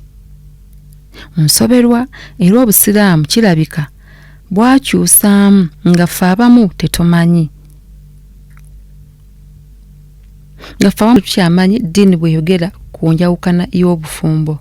Sheikh Imran, salaamu aleikum. Olw'okumalawo essanyu ly'abaana bange ekitaawe kati nga n'okubaako kyabawa lutalo, totawaananga mu bulamu bwo okusemberera abaana bange ne wendiba nfudde kuba bambi babadde bakwagala era nga bakulabira mu kiti kirala. Nga bwe nagamba nti siriziikibwa ku kijja kimwe ne Fatie ky'oligendako. Oba oliba onsoosa okufa oba ndiba nkusoosa okufa. Ekyo kirungi ne famire ekimanyi bulungi nnyo era n'eddaama enjalireka nga lirambike bulungi. Abdul Matovu tusembereranga ku kyalo ekiriraanidde bwe balinziika. Mbadde omukyala gy'oli n'okola buli kya busiru kyonna n'ensirika n'omalirizanga owasizza muwala wange era mwenna mwetunuulire buli omu asaasire munne. Abudu ne Fatie. Abudu, Fatie muwala wo mu biti bibiri, ng'ekimu ku byo olina abaana abasinga Fatie obukulu be wazaala nga ndi naawe nga yadde nali nkyasoma era n'enkusonyiwa kuba nali sobola kuzaala baana mu biseera ebyo. Wadde nga mamu abaana abo wabeegaana naye abaana abo era banoonye. Nzize nkikugamba lunywe nga ne balamu bange nkibagamba kuba nali sisobola kuzaala nga nkyasoma yaye ensonga lwaki saakunenya era nakugamba nkusonyiye naye toddamu nga tutandise okubeera awamu. Ate awo watabukira ddala kuba abaana abo abasinga kuba abaana abo watandikira ozaalira mu bbanga eryo ku baana bonna beesingako myezi ku myezi. Aha, omwana w'engabi ono okoze omulimu. Buli woba ne Fatie mwejjukize nti twalya musenga olukwe naye muba mwebase mwetunuuleko nga mwejjukiza kye mwakola. Abantu beebuuza lwaki ngumye n'omuntu oyo ebbanga eryo lyonna ng'ojjako ku nsonga ezimu era ze nabawa. kwaliko ensonga endala enkulu era nga mu byonna ekituufu kiri nti nali mwagala ate nnyo. Mama wange ne mulamu wange bangumya nnyo era nga baagala nsigale naye nti ajja kukyuka era nga bagamba nti emyaka ye gimutawaanya. N'enfumba n'enguma mbu abasajja abasinga baterera ku myaka 35.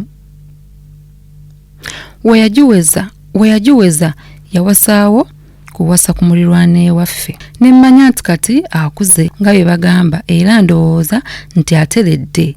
Asazeewo kugenda w'oyo kasetolinge era nannemerako nadda ewaka n'awasaawasa nga mmutunuulira era we baamubuuza lwaki tokuba mbaga mukyalawo nga bw'abagamba okusinziira ku byagumidde nkyanoonya ssente ze njagala ndoke mukuba embaga nga y'amaanyi si kabakabaga nga buno bwe ŋŋenda nkola. Muwe ekitiibwa ekimusaanidde. Abdu you are now 42 years. Naye ogaanye okula nga yebangamba nti omwami waweze emyaka 35 awaaba alina okuba nti asetolinze. Nalinda okuva ku myaka 35 nga giyiseewo paka wuli ku 42 kiganye leka nsuubire okomye ku Fatie. Gwe Saidat Kibirige yali yeefuula abuulirira abagenda mu bufumbo ku Heritage. We bali kubuulirira nnyo muwalawo kati gw'oyita omwana wa mujjawo. Nakola n'okola ekikolwa ekisingayo okuba eky'obutemu, eky'obusiru, eky'obujoozi mu nsi muno.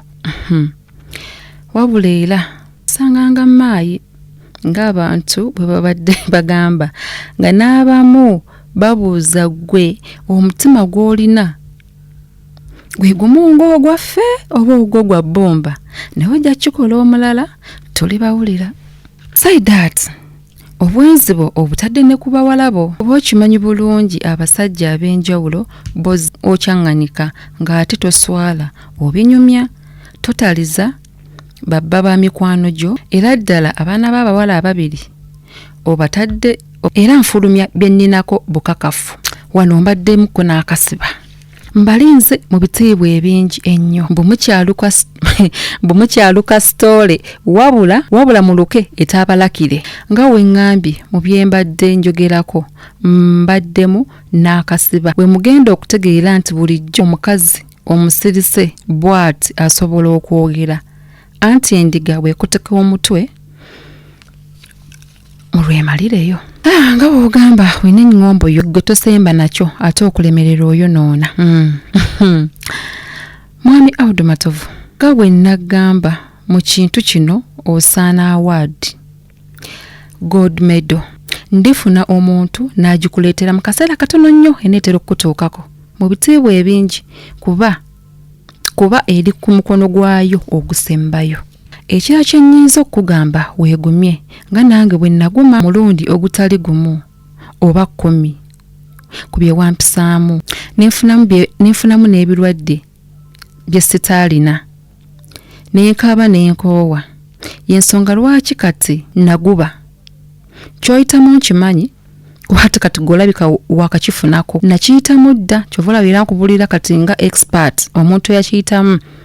Mukulu weegumye ebyantuukako byonna bye wakola nalowooza ku kyokwetta nalowooza ku kyokukola ekikyamu nalowooza ku byokukola bitya neebuulirira nzekka nenzikakkana. Ofaayo naawe ojja kukkakkana ng'osabye nnyo Katonda nga weera bwe wagamba nti teri kitaggwa kubadde ng'okiŋŋamba nnyo nange nkugamba teri kitaggwa kijja kuggwa. Ate Katonda wamanya nti obanga omusabye n'omanya ensobi yo mu mutima gwo ensi notagala zifuula busongo oyambibwa. Saba nnyo Allah ne bagenda ku muzikiti ne bawobebwa mu nkukutu olw'okuba Sheikh Imran Sali mukwano nnyo gwa maama wa Fatie. Umaru nfukamidde ku maviivi gange nsaba kunsonyiwa era ngenda kutegeka olunaku ne kuba family onsaba kujja kubeetondera ku lw'ekikola ekyo. Family yaffe bweto si bweri ne wemba nnina wenkulumiza wamu ne family yo nsaba kunsonyiwa.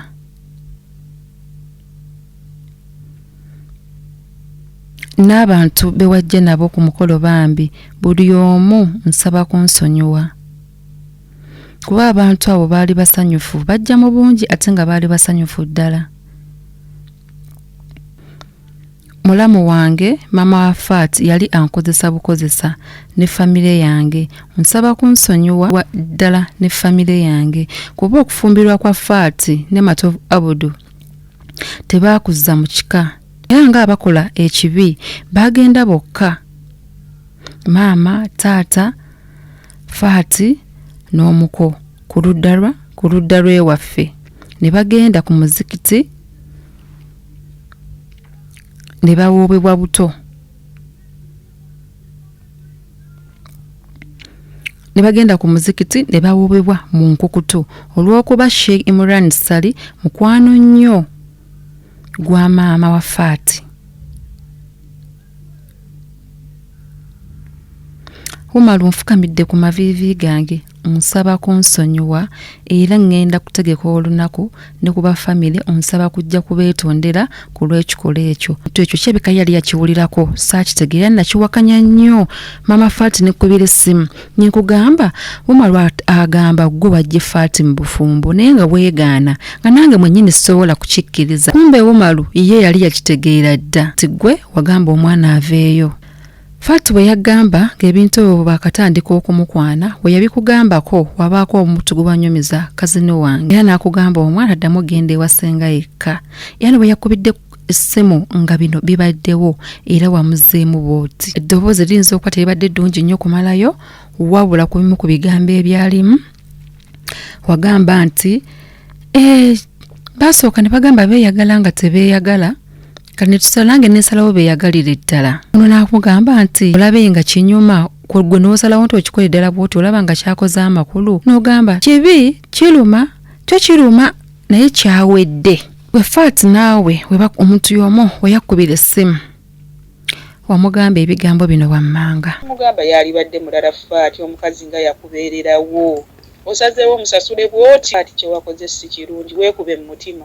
Wakiri tugambe wasengaawo n'omala n'omuleka si kumuzaalira abaana nakufumbirwa bw'otyo Fatie. Nkwegayiridde va kubba wa munno Fatie lwa famire leka maayi temumusasula we mutyo. Nkwegayiridde Fatie si mbubi laavu ebeerawo ne sitaani na buli kimu na buli kimu. Wakiri katugambe wayagala kubba wasengaawo n'ovaayo ate abaako basenga bano basitrenja naye maayi akubeereddewo Fatie. Nkwegayiridde Fatie va kubba wa maayi kibi nnyo. Ngenda kwogera ogenda kukola kyoyagala naye nga kibi nnyo ku lwa famire na buli kimu. Fatie wali mwana muto oli towamwagala wali ojja kufuna omulala. Gwe teweekubamu mu mutima w'otunuulira omukazi oyo we yakubeererawo omusasule bw'oti Fatie si mububi kubanga laavu togirwanyisa naye bba ku musajja wa munno Fatie. Siina gye ngenda kukuba simu kugeya era we mpulidde essimu wallahi nkubidde maama Moze e Uganda naawe mbimale naye nga si ensasula gye mwali sasudde Fatie nange nkwagaliza kirungi naye kino kirimu ebikolimo. Kati oli mu laavu toyinza kuwuliriza ate si ffe bakatonda to predicting the future naye laavu etandise bweti sikiwa sinze Katonda naye sikiwa nti ejja kulastinga naye laba damage gy'okoze ku famire and of all people Fatie not for a my. She was there for you. Akyali mu mabanja ga mukolo gwo. Lwaki omusasula bw'oti? Funa omusajja omulala oli muwala muto. Nkubidde maama Moze n'agamba kyamuyiikako naye nga lwaki mukola ekintu bwe muti? Lwaki musasudde maayi bwe muti? Tuwulirawo ŋŋanga nga yagamba omusajja takyamwagala. Is that good a reason enough? Is that a reason enough okutwala bba wa muno? Omulowooza omufunye you're not going to fight? Temulwane temuyombe naawe obeera naye n'omusinisa ebinnyo n'omuvuma ku mannyoko n'okola otya naye ng'ate kufiira bwe bufumbo. Teri bufumbo buplain sailing nti abo bannaffe eva babeera mu honeymoon. Akoze kino ne waba agambye bbaawe tamwagala amukuwadde simwagala. Does it give you a right to take him? Mami nkwegayiridde sigenda kukubuuza waki wakikola kubanga olina reasons zo zekinkubiriza essimu kugamba va kubba wa munno for the good of the family. Don't insult Sengao in any way, directly or indirectly. Nkwegayiridde, don't insult her in any way. Kubanga oli mulaavu. Ye maama. Bino ebigambo byonna nga bikyali nga bakyalimba bulimbi ne wano nga bikakafu. sikulima zisoogerangako na ssenga wadde okudda ewantu ne muvuma wadde ogamba nti oli nti singa alinga kino oba teyakola kino beera bangi babijja kuba boogedde bingi nnyo. Of course,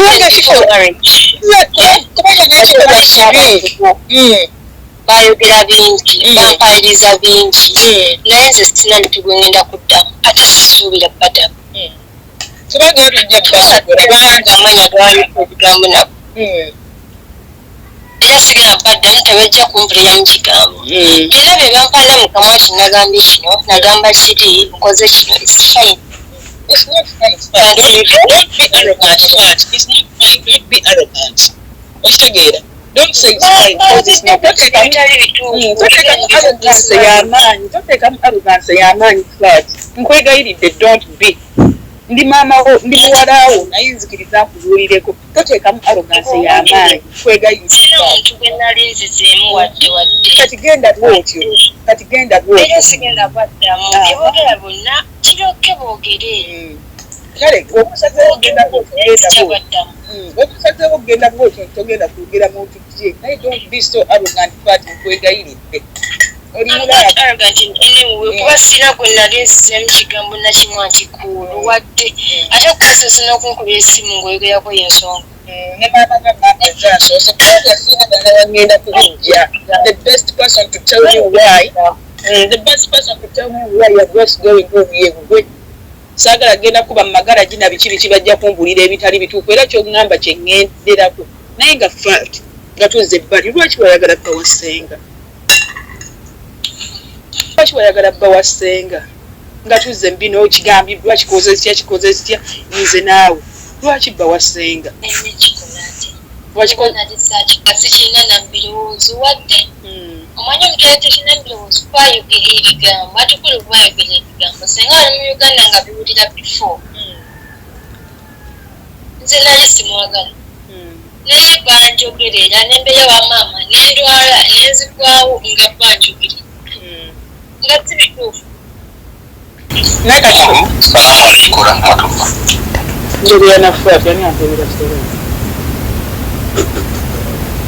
oyogera ne amuntu nonyi omumanyi njagala kwogera na Fatie bwe nnaaba njagala omuntu omulala ajja musaba kamalirize ne maama wange bwe nnaamala ne maama wange ono ojja eri kati manyi omaliriza kate twesiibudde olidde twesiibula ate kati nakooye kale mubeere bulungi nammanyiranga abantu teyali kikoze ali kukuse ulina ennaku ku mutima ate bulijjo tebinnuma nnyo okutuuka wano naye omusajja oli ayogera agambye omuwala oyo mufeeko nnyo neebabira ddala maayi ng'oli ku buzibu ero ka boyfriend kakucyankalanya nowulira nga notwagala nagenda kukola naye omwana nakola ekintu ekityo mukama nannyini buyinza asasule Fatie alimba tulidde ennaku amazima gakatonda bulijjo tubisigala ne tubireka naye omuvubuka ono ayogedde ebintu kwira mbadde sinnakamala nayo naye alina wagambidde kusenga mumukwateko nendabira ddala ng'oyinza okwaddamu maayi naye nkwegayiridde guma maayi Fatie mubi tumukwase Katonda bannange era bwe wakolera ebyo byonna nebuba bwavu naye omuntu oteekamu ak'obuntu Fatie alimba nnaku ennumye nnyo matovu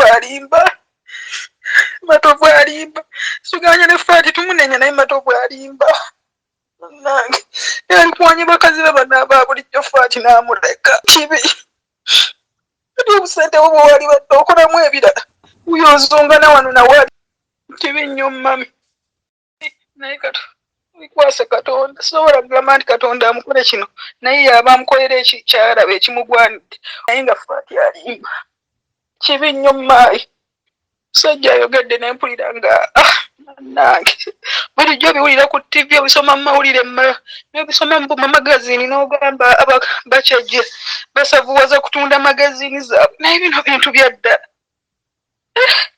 abantu babi maayi bantu babi Fatie mubi nawe gundi mubi oyo omuvubuka bbaawe mubi onnange oli otya Mami, salamu alaikum rahmatullah. Mami, emboozi gy'obadde onnyumiza sijja kulimba, emboozi yeetaaga obudde buwanvu nga tuli babiri, naye tetujja gitwala mu maaso era twagikomya mu kkubo. However, sijja kukisa mami kino n'osonyiwa okigamba kubanga guli wange sikkisa. Interest yaliwo. Naye nagenda okwekanga ng'ate waliwo ebigenda mu maaso ebyali eby'emikolo era ne nninnyamu ekigere mu makkati.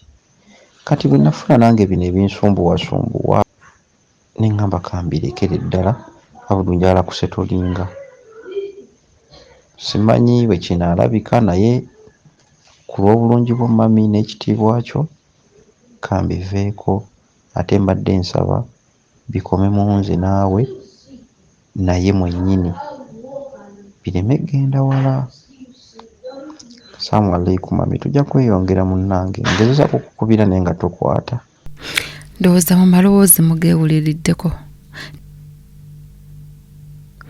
Kinsobola okukolera Fatuma kumubuulirira ng'omuntu omulala yenna bwe nnaali mubuuliridde, naye ekyokusonyiwa never ever era tokirowoozaako. Nga mbagambye nti counseling ngenda gikola osobola okujja era nkugambe nti mu bwenzi tolina kyogenda kufunamu nga we wayogera nti gujja kufumba Malyana olyoka okkakkane ate nga buli omu aleeta ebintu ewa maama wo. Budde osaanayo akayimba kuweereza akayimba kasajjabbi. Lekera okutuma abantu, lekera okukooya abantu, tekiriba emirembe n'emirembe. Amiina. Era funa obudde oba mu mmotoka yo oba mu kisenge kyo oba ku ssimu yo, oluyimba olwo oluwulirize bulungi. Sajjabbi olwa mwami Haji Haruna Mubiru.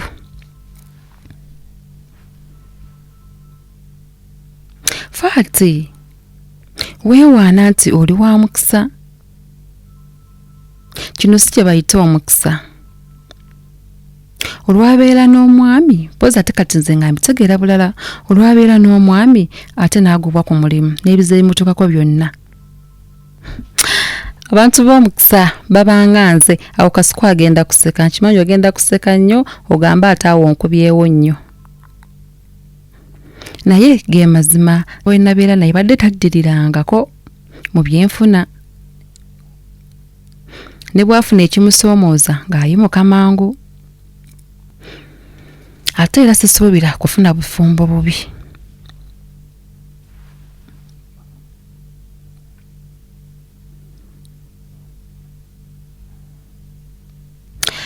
Fatuma, ekyo ekikoli mu nnyoko ne kitaawo kye baakutaddeko oli kyevuma obulamu bwo bwonna obw'oku nsi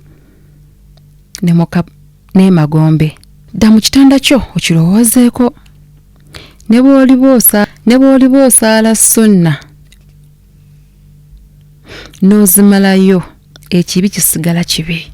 Mwami Abudu Matovu, weebeere watisa. Wabula nkujjukiza nti kusaba kikkakatako, wabula woowulira nti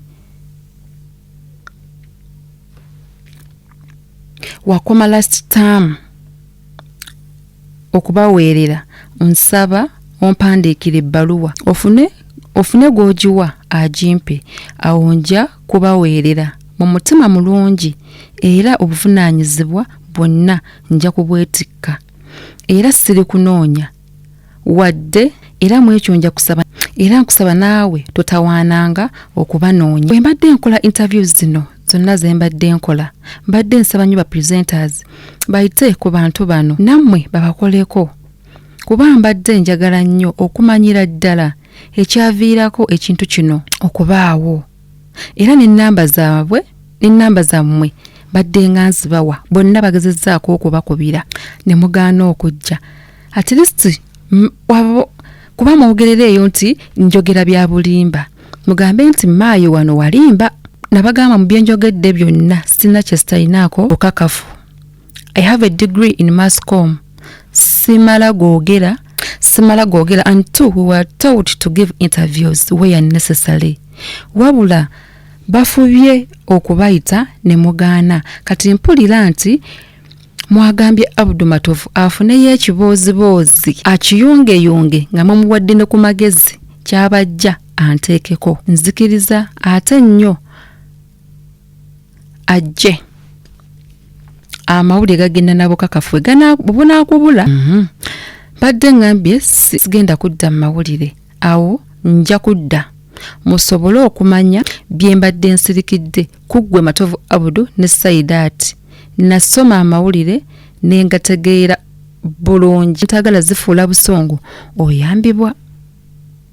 Saba nnyo Allah ajja kukikuvunnisa tulisisinkana ewa Allah. Kulekedde akayimba ka taata omulungi Baiharuna Mubiru nenfunamu n'ebirwadde bye sitaalina nenkaaba nenkoowa yensonga lwaki kati naguba kyoyitamu nkimanyi kuba kati golabika wakakifunako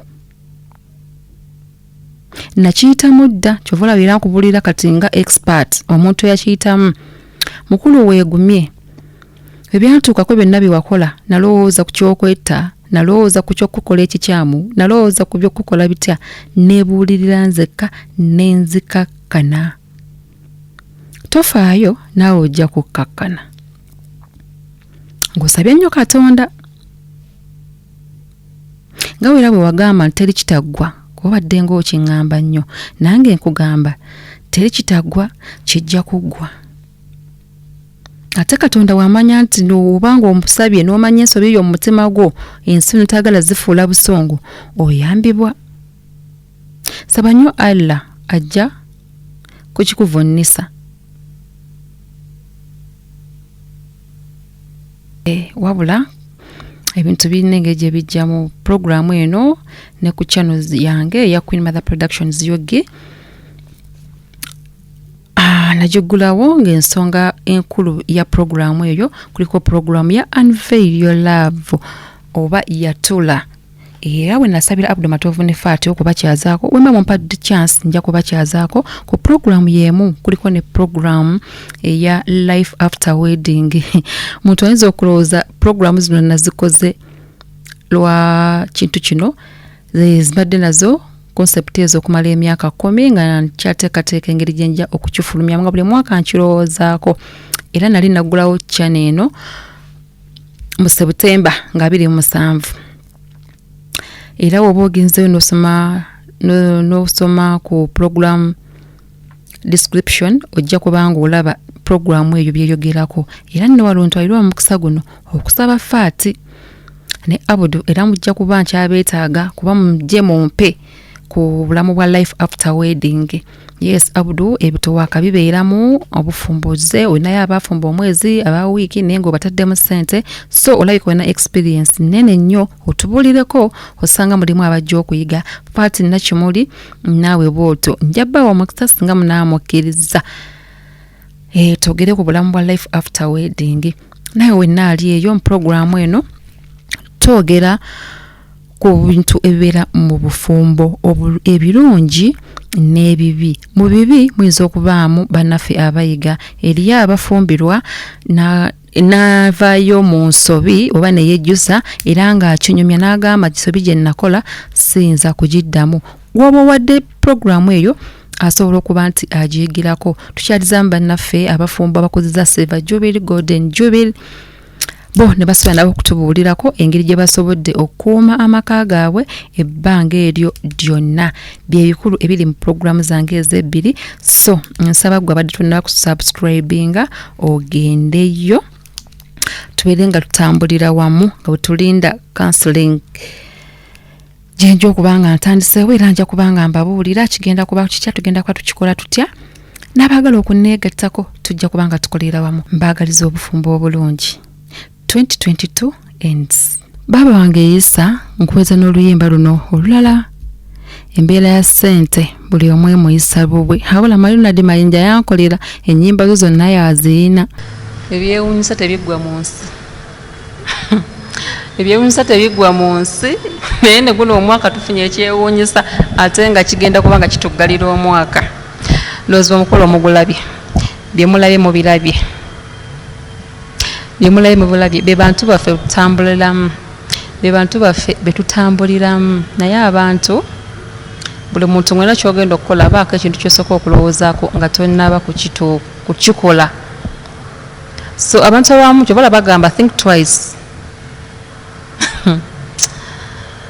kizibu kyakukkiriza naye nga nsiibula bannange nsooka okwetondera media houses ez'enjawulo bambi ezimpise nyesitabawa interviews ntuusa okwetonda kwange nti saakikola mu bubi saakola mu kugaana naye kyenali mpadde kyali kimala ate nali saagala nsuke oba we nali nina koma yes nga ndaba nyinza ate okusukka kyobola kibi nnyo okukola ekintu nga oli mu busungu nti interview ezo ze nakolako nazikola already biseeko wiiki emu nali mu wiiki yakubiri kuba nasooka gikola na kasuku ye nali mu wiiki yakubiri nti saakola kintu nti nalina obusungu nti oba nalina ki so kyenjagala okuba ne mukwano gwange Abdul Matovu munnange obusungu katoleka okuba naawe olina bungi naye olaba byoyitamu nze nabiyitamu dda wansozasowaza dda wawasa ku kyalo okwaffe nemmala omwezi mulamba ogwokubiri nga sagala nakukirinnyako nye natuuka embeera nenjitwala neggwawo so ofuna engeri gye bwekumaakuma ogume byonna byogamba okukola byolowooza okukola n'ekibosi mwangambye okunkubako nkirinze ate ojja kugamba anti nagamba tommanyi nogona tandika okuntegeera ate nga tommanyi myaka badde nange mingi naye tommanyi kakati badde mbagamba nti omuntu ofubanga okwegumya oba okukola ekintu nga tolina busungu nti nakola ebintu bino oba navaayo okwogera oli nali maze okwekkakanya era nimbako nga nina okumanya kikyenina okwogera kikyenina okuleka obyo mwawulira nayogera ebikolaki ebisaanidde nakyo bamulaba nti nange eno puroguramu gyensembyeyo okukola ku bintu bino lwakuba nali nabasuubiza okubalaga okukyala okubalaga okwanjula n'okubalaga embaga kati era nkomekereza nga nkimaze tugenda kuba nga tutambula ku bintu birala era puroguramu yaffe ey'owiiki ejja egenda kuba AIDS Day tugenda kubaleetera omwami Aloysius Matovu Joy agenda okuba nga twogera te ku mbeera eyo twogere ku bintu kati ebirala ebitwala puroguramu zaffe zino mu maaso mwami wagambye nti mwami Matovu Abudu wagambye tugenda kuddamu okuweerera abaana nakusabye ompandiikire oba otuma omuntu obubaka obwabuntuuseeko bulungi mukwano sijja kunoonya duzeti yakumatiza tuyinza okugenda ekitalya nakugambye tommanyi noza otandika okumanya mpola mpola kakati nakyo nyiza okugamba nti nkirese tujja kukola abaana tujja kubaweerera bajja kusoma namwe mukuzaaba mwene Fatie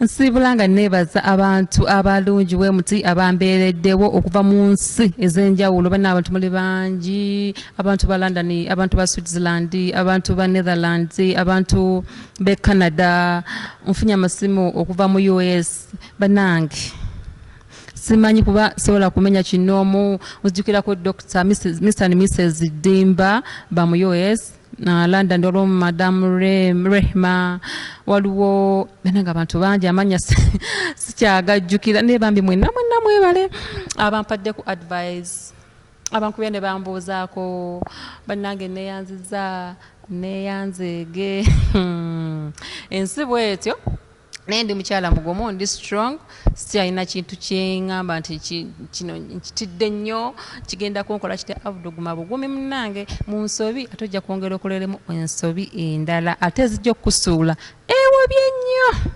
ewabye nnyo weekumeekume omanye ky'olina okukola omanye ky'otalina kukola mwagamba temulina musango gwe mwakola temulina nsobi gye mwakola ama mulina omusango tusindike nate wiiki ejja essaawa zezimu olunaku lwe lumu mbadde maishara mu Queen Mother second last born wa maama ssenga w'abangi.